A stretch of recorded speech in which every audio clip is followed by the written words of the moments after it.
美军航母舰队居然被袭击了。作为忠实拥趸，本期就和大伙儿好好唠唠美军航母舰队惊人的防御力，不是谁都能挑衅的。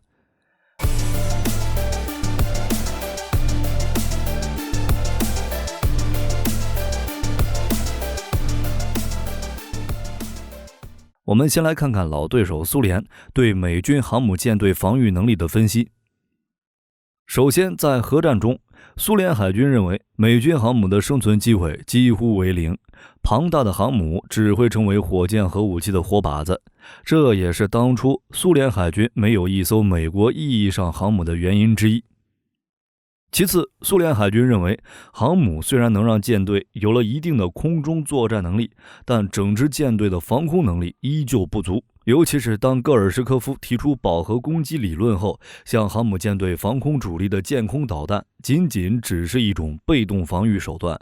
别看现在各种科技大爆发，但想凭借有限的舰空导弹数量去守卫整支舰队的安全根本不可能。哪怕是如今的美国海军，也依然是以航母作为舰队的核心使用，而且航母甲板面积有限，舰载战机的数量十分有限，能守住这半径400公里的安全圈就很好了。最后就是苏联海军觉得，只要潜艇够强，航母都得绕道走。他们认为，由于识别水下目标十分困难，航母舰队的潜艇一般都会部署离航母很远的水下进行警戒，而且根据美海军的安全条例，在有美军潜艇的地方，其反潜飞机是不会采取任何反潜行动的。所以，万一碰到一艘和美军潜艇类似的潜艇信号，航母舰队将会面临沉重打击。而且在向目标海域高速移动的过程中，护航潜艇会随编队一起机动，这会使得护航潜艇的位置完全暴露，这样反潜重任将完全依赖反潜飞机执行。但是反潜飞机的作战效果是与其制空时间直接相关的，如果敌军出动截击机进行干扰性的攻击，那整支舰队的反潜效果几乎就为零了。更不用说一般反航母潜艇的导弹射程，最近的也有300公里，且备弹最少有10枚。如果再有其他舰艇和水雷配合，航母就起不到多大的作战效果。除此之外，航母克星还有反弹道导弹。苏联曾经向黑海发射过6枚 SS-20， 其可能就是在试验弹道导弹的反舰能力。只是依照当时的技术水准，可能试验并不成功。但现在，随着新一代可变轨战术弹道导弹进入实用阶段，航母极有可能会成为最优秀的靶子。如美国的潘兴2导弹，它使用末段主动雷达弹道修正，算是专用版本的反航母弹道导弹。要知道，弹道导弹除了大气层的那一段，舰用雷达是根本无法起作用，而且一般弹道导弹重入段的弹道几乎是垂直的，这样从40千米的高空落下来，最多只需1分钟，航母除了等死还能干什么？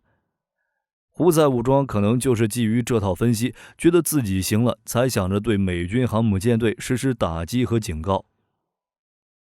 2023年12月26日，美国中央司令部发布声明表示，艾森豪威尔号航母舰队的驱逐舰和舰载机当日在红海上空击落了来自也门胡塞武装的12架自杀式无人机、3枚反舰弹道导弹以及2枚巡航导弹。据悉，该地区的船只没有受到任何损害，目前也暂无人员伤亡的报告。虽然苏联分析出了美军航母舰队防御的不少缺陷，但也并非是胡塞武装能对抗的。仅从此次导弹和无人机袭击的战果来看，就知道胡塞武装的反舰火力有些羸弱。在此次袭击事件中，也门胡塞武装发射的弹道导弹很有可能是伊朗研制的波斯湾2反舰弹道导弹。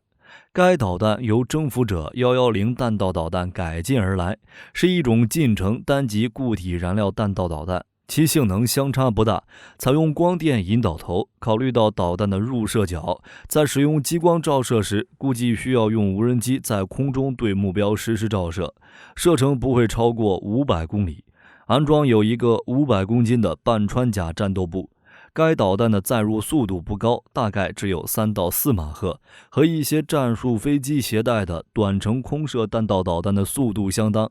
性能只能说将就。不过其老东家伊朗倒是在该弹基础上开发了后继型号。据伊朗公布出来的说法，他们已经开发出了一款射程高达1500公里、末段载入速度超过8马赫的反舰弹道导弹，来补充海军力量。而胡塞武装发射的巡航导弹，则很可能是伊朗的努尔反舰巡航导弹，或是8月刚接收的阿布马赫迪反舰巡航导弹。前者曾是伊朗海军的主力反舰武器，该弹采用半穿甲高爆弹头，可穿透多数舰船的外部装甲，最大飞行速度 0.9 马赫，最远射程200公里，可在距海平面10至20米的高度进行掠海突防飞行。不过，考虑到美军反舰导弹如今已具备超音速反舰作战能力，所以这款导弹火力军的评价是性能普通且升级潜力有限。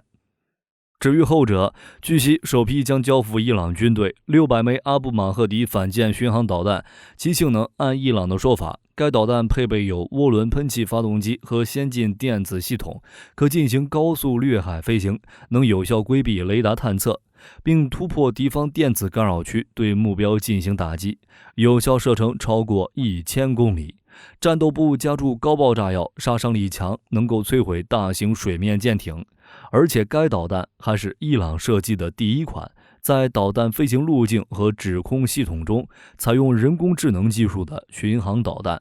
发射后，导弹既能按照预定轨迹飞行，也能根据战场情况重新规划飞行路线，从不同方向对目标进行打击。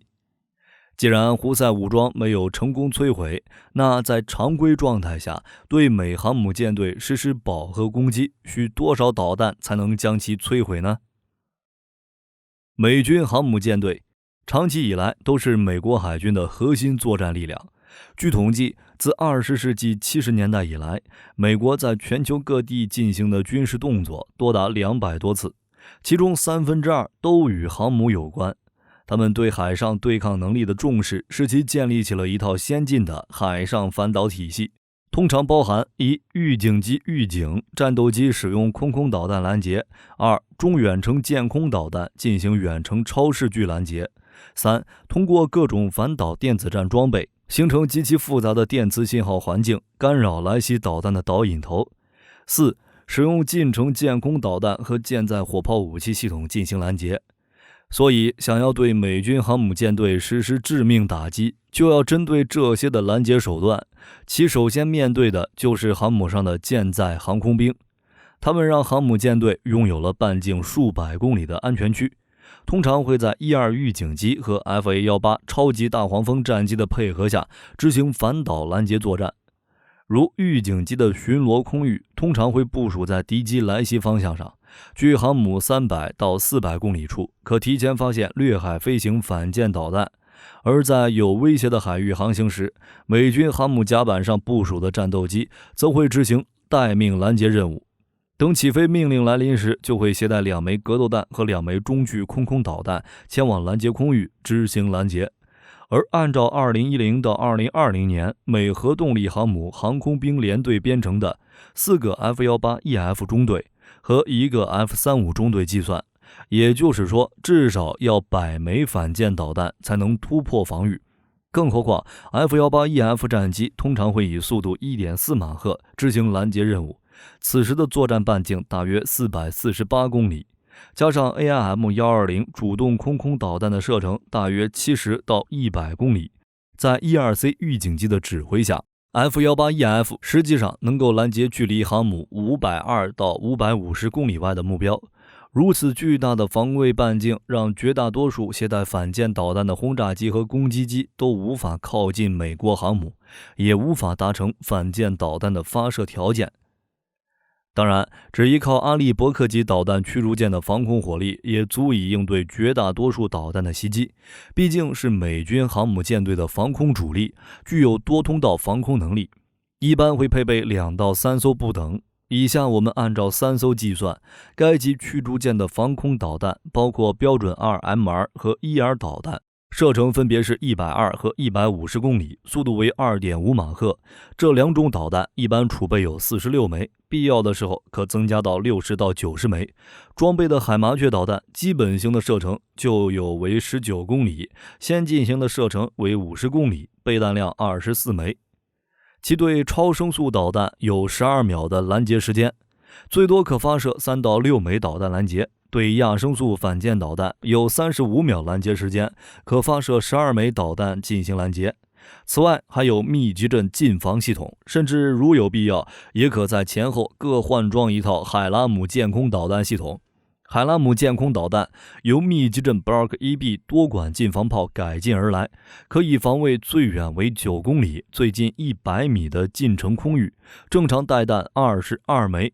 每艘阿利伯克级驱逐舰可同时进行16到24枚舰空导弹的快速发射，发射速度为每秒1枚，同时为3到4枚标准2导弹或海麻雀导弹进行中继指令指导。舰上的3部 SPG-62 照射雷达则能同时对3个不同方向的来袭导弹进行末段照射，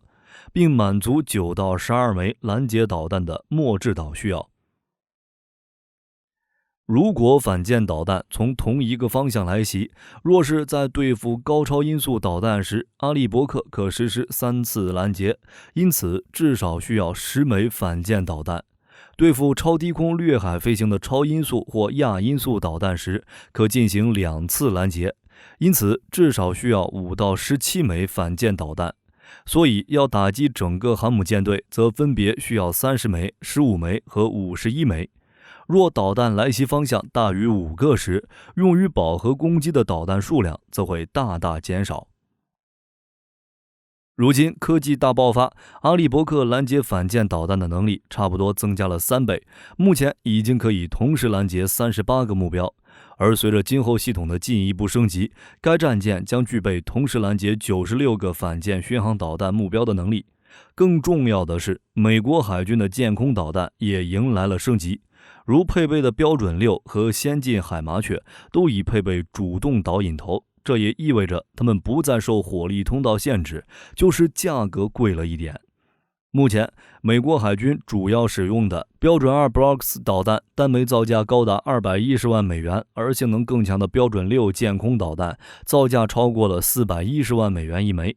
如果3艘阿利伯克可同时拦截96个目标，那么理论上实施饱和攻击的机群需要打出288枚导弹才行。假如航母舰队内的提康德罗加级也实施同样的改装，那么理论上最多就能扛住400枚左右反舰导弹的攻击。